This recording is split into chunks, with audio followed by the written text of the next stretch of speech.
My name is Evelyn, and for as long as I can remember, art has been the heartbeat of my life. I was the little girl who drew on the backs of grocery receipts, who stayed up late sketching by flashlight when I was supposed to be asleep. My parents used to joke that I was born with a paintbrush in my hand, but the truth is, my love for art was the one thing that made me feel truly alive. Even when the world felt cold and indifferent, growing up, money was always tight. My father worked double shifts at the mill, and my mother cleaned houses to keep food on the table. Art supplies were a luxury we couldn't afford, so I learned to make do. Mixing colors from old makeup, carving shapes from soap, and painting on scraps of cardboard. Every birthday I wished for a real set of paints, but I never complained. I knew my parents were doing their best, and I was determined to make them proud. As I got older, the dream only grew stronger. I worked odd jobs through high school and college, saving every spare penny. There were nights I went to bed hungry so I could buy a new set of brushes, and weekends spent volunteering at the local gallery just to be near the art I loved.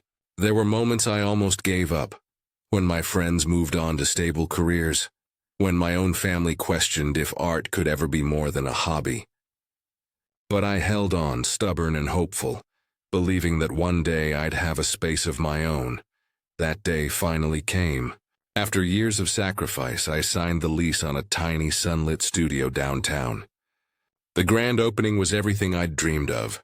Flowers from my mother, laughter from old friends, and a crowd of curious neighbors peeking in to see what I'd created. My brother Daniel stood by my side, his arm draped around my shoulders, telling everyone how proud he was.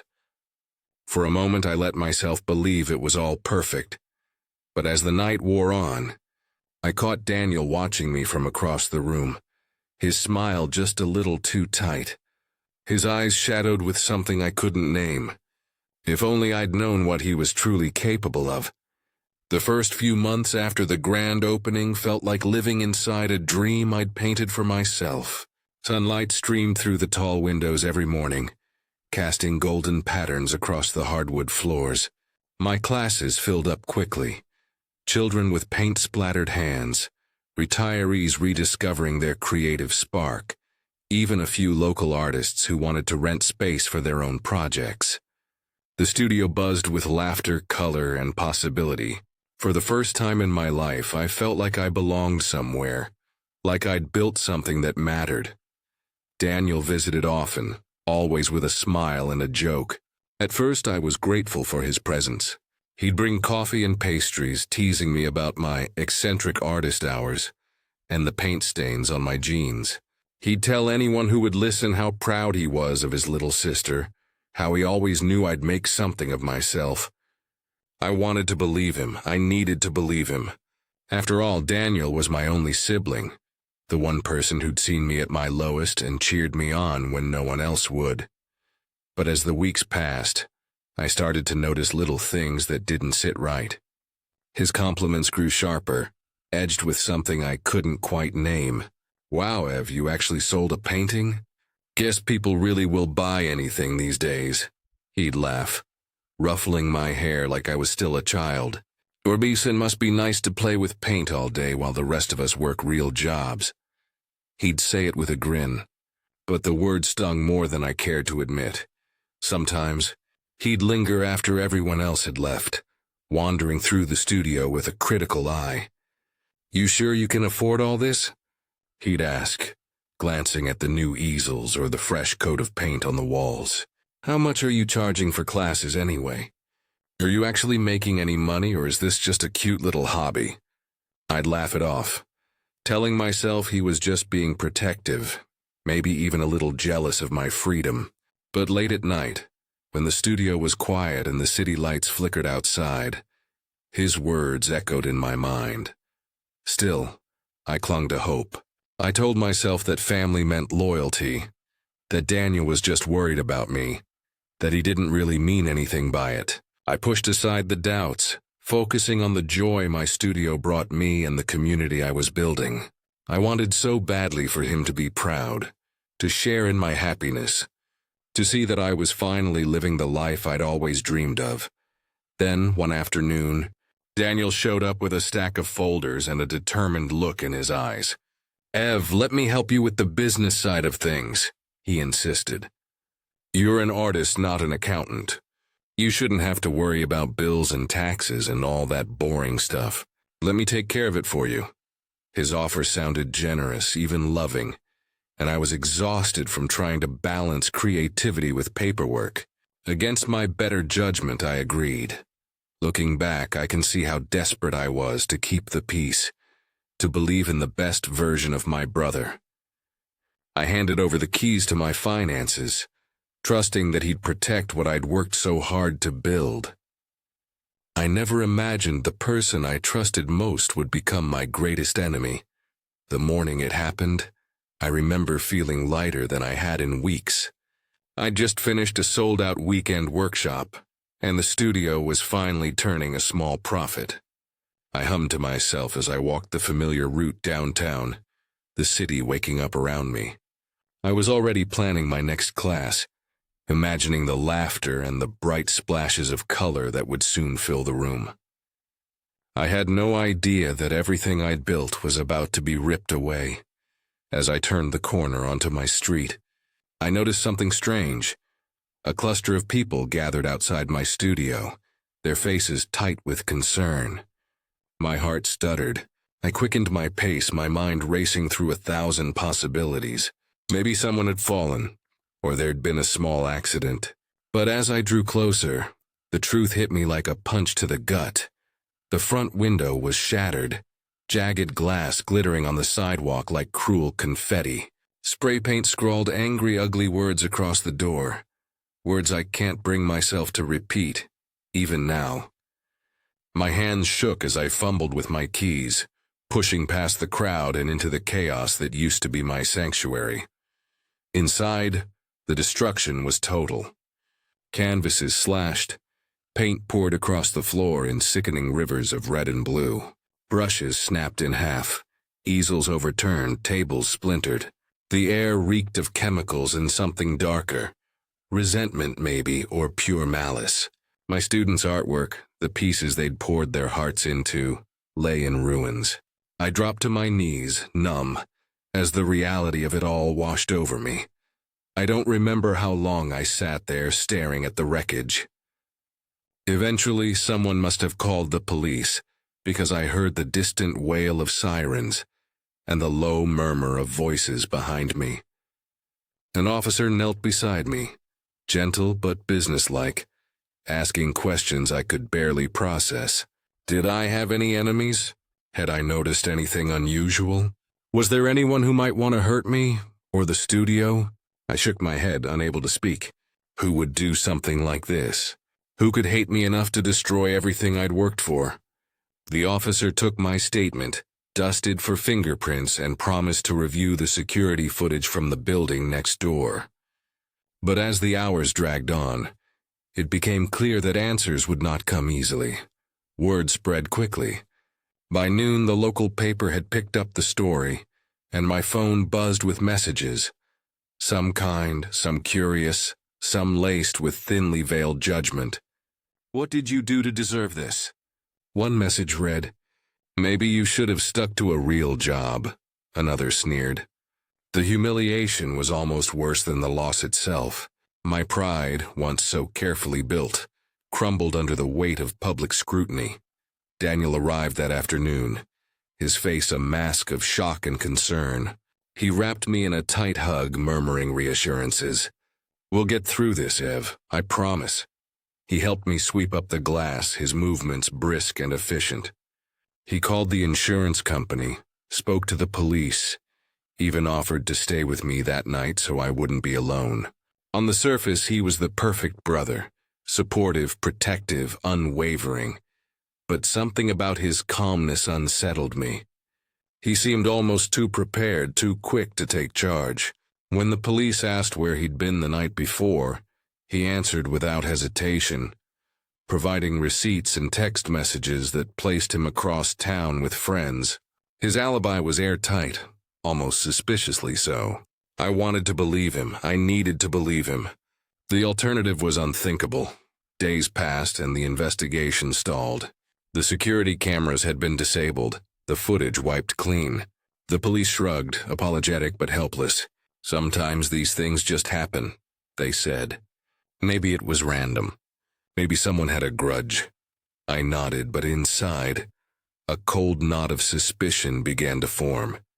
I tried to pick up the pieces, but every time I walked into the studio, I saw only destruction. My students stopped coming, afraid or embarrassed or simply unwilling to be associated with scandal. The bills piled up, and the insurance payout barely covered the cost of repairs. My reputation, once my greatest source of pride, was now a punchline in whispered conversations. Through it all, Daniel remained by my side, offering help I no longer wanted but couldn't refuse. I told myself I was being paranoid, that grief was making me see shadows where there were none. But late at night, when the world was quiet and my thoughts ran wild, I couldn't shake the feeling that something was terribly wrong. I thought the worst was over, that nothing could hurt me more than seeing my dream destroyed. But the worst betrayal was yet to come. In the weeks that followed, the studio became a ghost of its former self. The laughter and chatter that once filled the space were replaced by an aching silence. I tried to keep the doors open, but the damage was deeper than broken glass and ruined canvases. My students, once so eager and loyal, stopped returning my calls. Some sent polite messages about taking a break or focusing on family, but I could read between the lines. The whispers in the community grew louder. Rumors that I'd staged the whole thing for attention, that I was careless with money, that maybe I wasn't the person they thought I was. The bills, meanwhile, arrived with relentless regularity.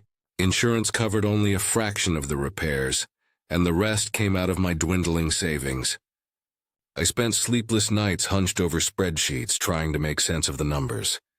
Supplies needed replacing, rent was due, and the bank account Daniel had so eagerly managed now seemed to bleed money faster than I could earn it. Every time I asked him for an update, he brushed me off with a quick, "Don't worry, Ev. I've got it under control." But his tone was clipped, his eyes darting away from mine. It wasn't just the finances. Daniel himself began to change. Where he'd once been a constant presence, always checking in, always offering advice, he now became elusive. Calls went unanswered, texts left unread. When I did manage to catch him, he was distracted, impatient, always in a hurry to be somewhere else. "Work's been crazy," he'd say, or, "I'm just tired, Ev, you know how it is." But I didn't know. I'd never seen him like this before. The loneliness pressed in on me from all sides. My parents, worried but far away, offered what comfort they could over the phone. Friends drifted, unsure how to help. Even the city itself seemed to turn its back, the once friendly faces now avoiding my gaze on the street. I'd built my dream on the foundation of community and family, and now both felt like sand slipping through my fingers. Then one rainy afternoon, everything changed. I was at the grocery store, staring blankly at a display of bruised apples, when I heard a familiar voice behind me.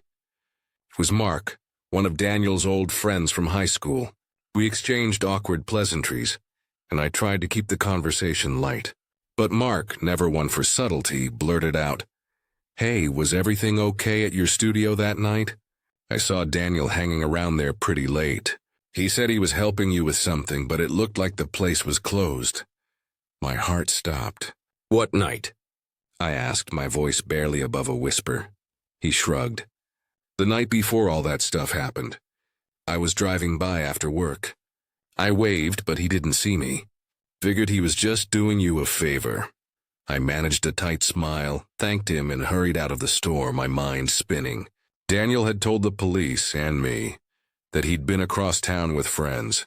He'd shown receipts, texts, an alibi so perfect it almost seemed rehearsed.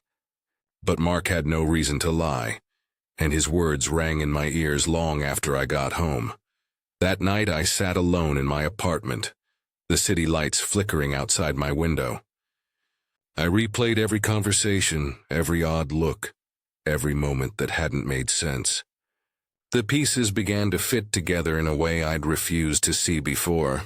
The missing money, the evasive answers, the too perfect alibi, the brother I'd trusted with my dream, my safety, my heart. Had he really been the one to destroy it all? The pain of suspicion was almost worse than the pain of loss. I wanted to believe in family, in loyalty, in the bond we'd shared since childhood. But the seed of doubt had been planted, and it grew with every passing hour. I knew I couldn't ignore it any longer. I had to know the truth, even if it destroyed me. I didn't sleep the night after my conversation with Mark. I lay awake, staring at the ceiling, my mind replaying every memory of Daniel, every childhood secret, every inside joke, every moment I'd leaned on him, believing he was my protector. Now, all I could see were the cracks I'd ignored, the warning signs I'd brushed aside in the name of family. By morning, exhaustion had hardened into resolve. I couldn't live with the doubt any longer. I needed answers, no matter how much they hurt. I called Daniel and told him to meet me at the studio. My voice was steady, but my hands trembled as I waited for him to arrive. The studio was still scarred from the attack, the smell of paint and cleaning chemicals lingering in the air. I stood in the center of the room, surrounded by the ruins of my dream, and tried to summon the courage to face the truth. He arrived late, as usual, his expression guarded. "What's going on, Ev? You sounded upset." I took a deep breath. "I need to ask you something, and I want you to be honest with me. Were you at the studio the night it was vandalized?" He blinked, caught off guard. "What?" "No, I told you I was with friends." "You saw the texts." I shook my head, refusing to let him deflect. "Mark saw you here that night, Daniel. He drove by and saw you outside the studio." "Why did you lie?" His face darkened, a flicker of something ugly passing through his eyes. "Mark must be confused. I wasn't here." "Why are you even listening to him? You're letting this whole thing get to your head." I felt my voice rising, anger and heartbreak mixing in my chest. "Don't do that. Don't make me feel crazy. The money's gone, the studio's ruined, and you're the only one who had access. Just tell me the truth." He scoffed, crossing his arms. "You're paranoid, Evelyn. You always have been. Maybe if you'd paid more attention to your business instead of playing artist, none of this would have happened." "But no, it's easier to blame me, isn't it?" His words hit me like a slap. For a moment I almost faltered, the old urge to keep the peace tugging at me. But something inside me snapped. I was done being silent, done swallowing my pain for the sake of family. "All I ever wanted was your support," I said, my voice shaking. "I trusted you with everything, and now I don't even know who you are." He rolled his eyes, but I saw the guilt flicker across his face. "You're being dramatic. You always make everything about you. Maybe you should look in the mirror before you start throwing accusations." The argument spiraled, years of resentment bubbling to the surface. Old wounds reopened, childhood competitions, jealousies, the way our parents always compared us, the way I'd tried to make everyone proud while Daniel felt left behind. The words grew sharper, more painful, until there was nothing left but raw, exposed hurt. Finally, I couldn't take it anymore. I grabbed my bag and walked out, the door slamming behind me.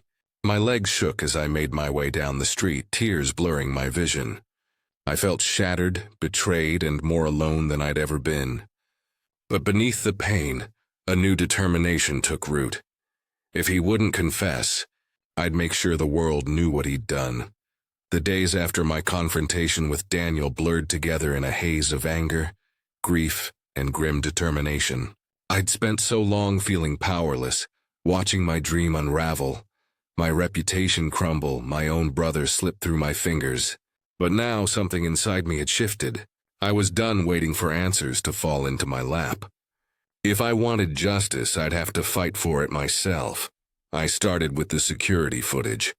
The police had told me the cameras were disabled, but I remembered the old hardware store across the street, had a camera pointed right at my front door.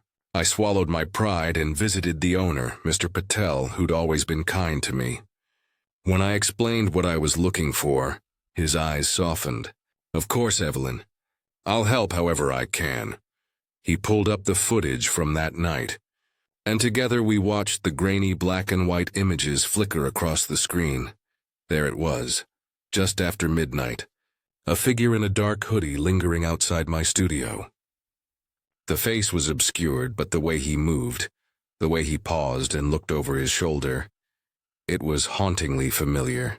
My heart pounded as I watched him fiddle with the lock, disappear inside, and then emerge nearly an hour later, glancing up and down the street before slipping away.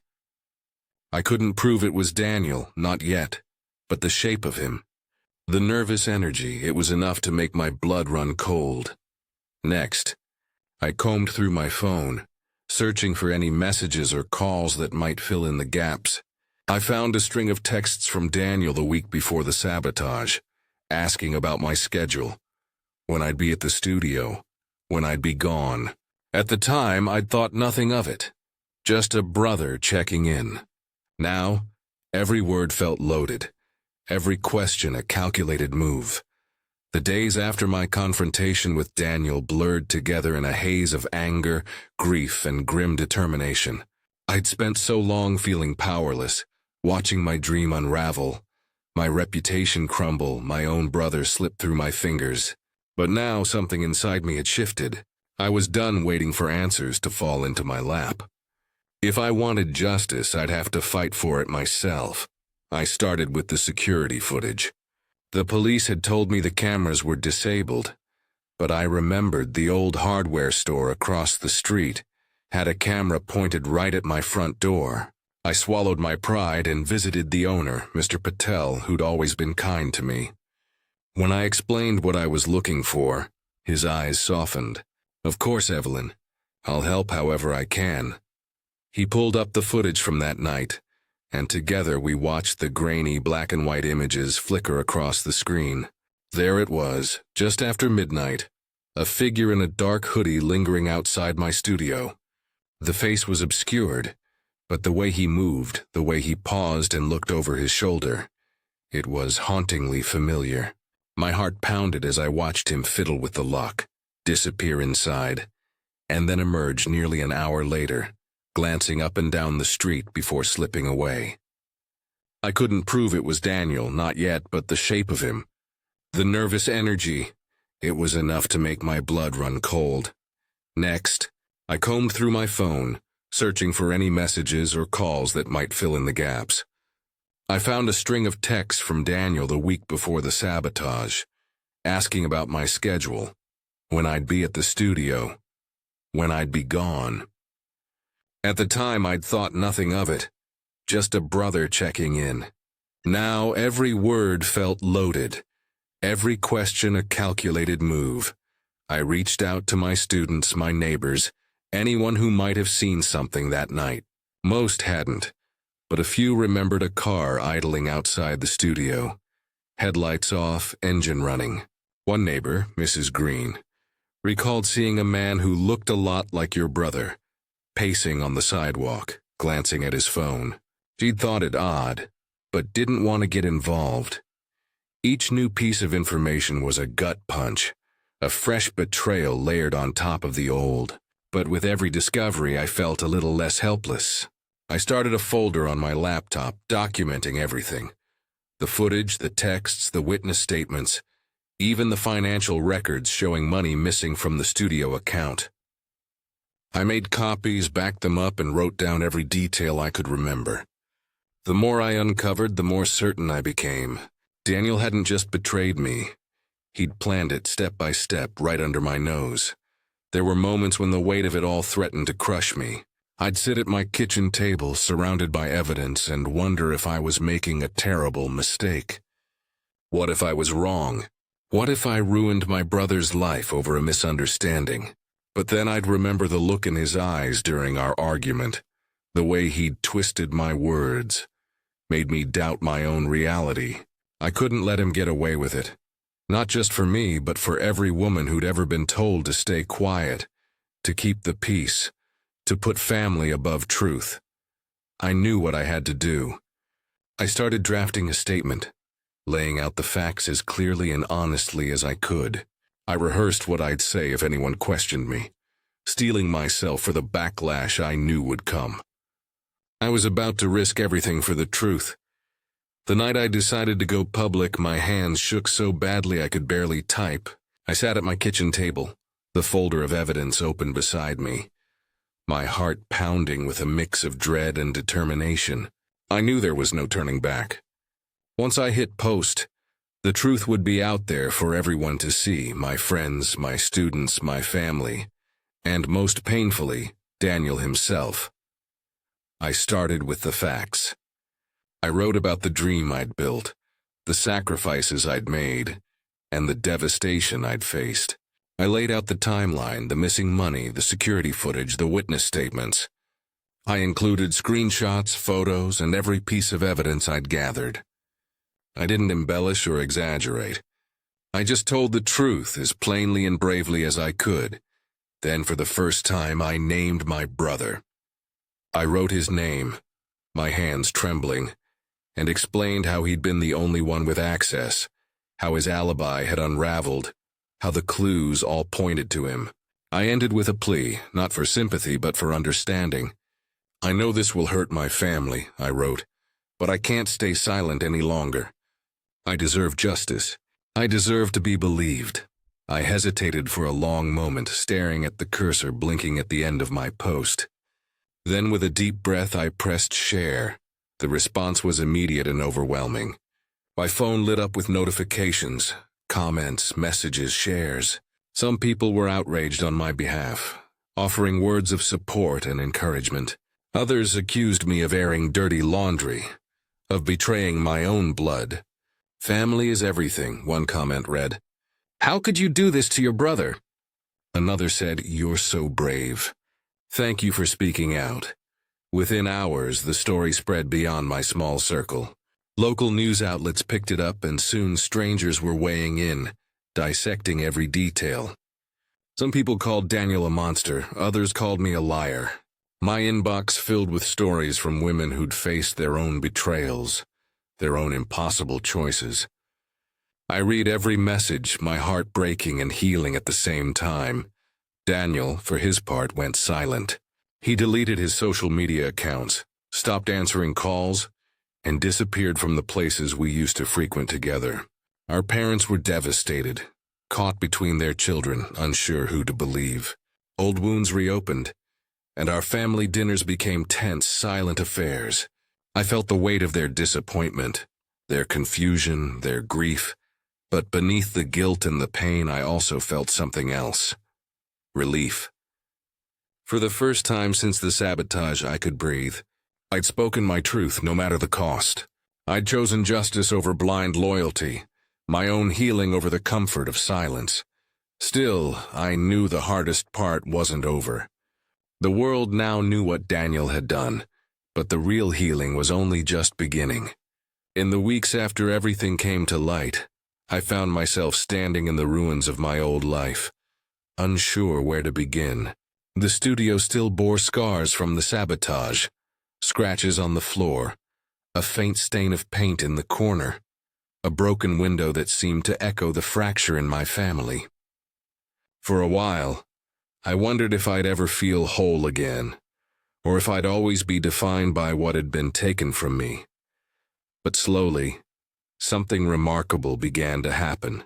People I barely knew started stopping by the studio, offering words of encouragement, small donations, even just a cup of coffee and a listening ear.